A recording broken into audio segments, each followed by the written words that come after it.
আসসালামু আলাইকুম রহমতুল্লাহ। একজনের সাথে শুধু যদি রাজনৈতিক সম্পর্ক থাকে তাহলে তার সাথে ঘাউনামি করে জেতা যায়, কিন্তু যখন কারোর সাথে রাজনৈতিক, সামাজিক, অর্থনৈতিক সম্পর্ক থাকে এবং অস্তিত্বের সংকটের একটা সম্পর্ক থাকে, সামাজিক নিরাপত্তা, রাষ্ট্রীয় নিরাপত্তা সহ বিভিন্ন ধরনের সম্পর্ক থাকে, তখন তার সাথে সম্পর্কটা সিস্টেমেটিক ওয়েতে কাল্টিভেট না করলে পরবর্তীতে পস্তাতে হয়। ঠিক সেরকমই একটা ঘটনা।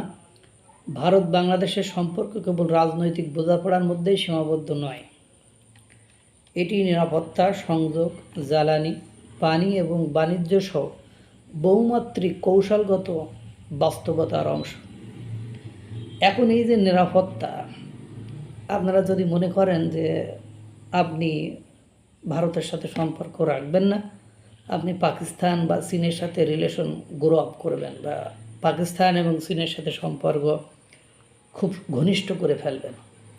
দেখেন, সঙ্গত কারণেই বলতে হয় যে ভারতের সাথে ভারতের প্রতিবেশী সম্পর্ক ভালো না করে যে সকল প্রতিবেশীরা চীন এবং পাকিস্তানের সাথে সম্পর্ক ভালো করার চেষ্টা করেছে তারা সব দেউলিয়া হয়ে গিয়েছে।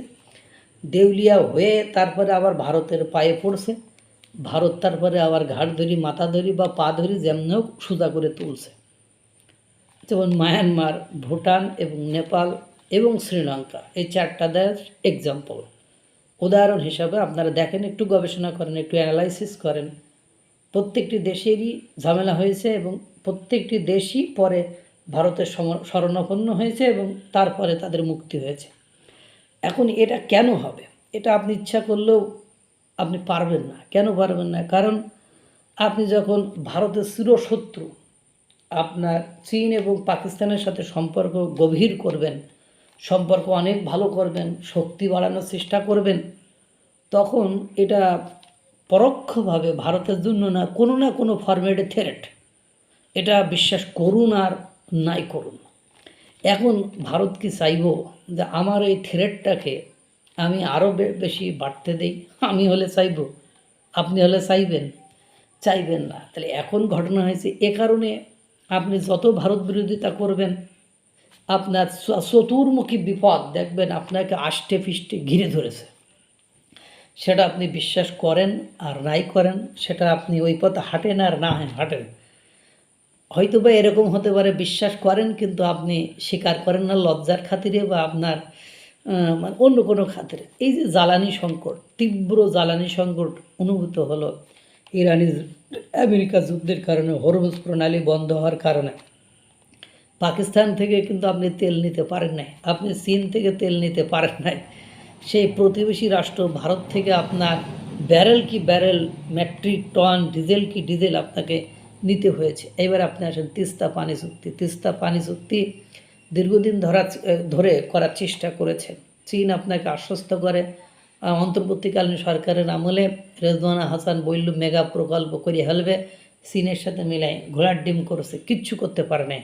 খেয়াল করছেন, কারণ ভারতকে ওভারলুক করে, ভারতকে এড়িয়ে, ভারতকে বাদ দিয়ে আপনি পানি চুক্তি করতে পারবেন। এর মধ্যে দেখেন গঙ্গা পানি চুক্তি শেষ হয়ে গিয়েছে। ওইটা আবার যদি পুনরায় না করে তাহলে বাংলাদেশের জন্য আর একটা থ্রেট হয়ে যাবে। এদিকে দেখেন মেঘালয় না মিজোরাম অঞ্চলে ওরা বাঁধ দিয়ে, নদীতে বাঁধ দিয়ে তারা জলবিদ্যুৎ উৎপাদনের পরিকল্পনা করেছে। এটা যদি হয় তা বাংলাদেশের কপালে আরও শনির যে দশা, সেইটা মনে করেন বিপদের কোনো শেষ থাকবে না। পাশাপাশি বাণিজ্য সহ বলেন, বাংলাদেশ থেকে আপনার ভারত যেসব বাণিজ্যগুলো করে, এই বাণিজ্যগুলো আপনি অন্য দেশে করে আপনি লাভ বেশি করতে পারবেন না। যেমন পান, সুপারি, তামাক, এই যে বিভিন্ন জিনিস, আপনি চামড়াজাত পণ্য, এগুলো করে আপনি যতটা অগ্রগতি করেছিলেন, ওরা যখন থেকে এগুলো আমদানি বন্ধ করে দিয়েছে, আপনি অন্য কোনো দেশে পাঠাতে পারেন নাই। আমি লোজার হয়ে গেছি, আমরা লোজার হয়ে গিয়েছি। এবার দেখেন, ওরা না চাইলে আপনি অনেক কিছু পারবেন না। মানে ওরা না চাইলে আপনি মানে কিচ্ছু করতে পারবেন না, এটা বলা ভুল। আপনি অনেক ক্ষেত্রে শুধু দেখবেন বিপদগ্রস্ত, বিপদের মধ্যে পড়ছেন, কৌশলগত একটা বাস্তবতা এটা আপনার অর্জন করতে হবে। এই জন্য ভারত বাংলাদেশের সম্পর্ক কেবল রাজনৈতিক বোঝাপড়ার মধ্যে সীমাবদ্ধ নয়, যে ঘাওরামি করলাম, তোর সাথে ভালো লাগলো না, সম্পর্ক রাখলাম না। কারণ এটা নিরাপত্তা, সংযোগ, জ্বালানি, পানি, বিদ্যুৎ সহ বহুমাত্রিক কৌশলগত বাস্তবতার অংশ। সুতরাং ভাবিয়া করিও কাজ, করিয়া ভাবিও না। আল্লাহ তাআলা সকলকে ভালো রাখুক, সুস্থ রাখুক। আসসালামু আলাইকুম ওয়া রাহমাতুল্লাহ।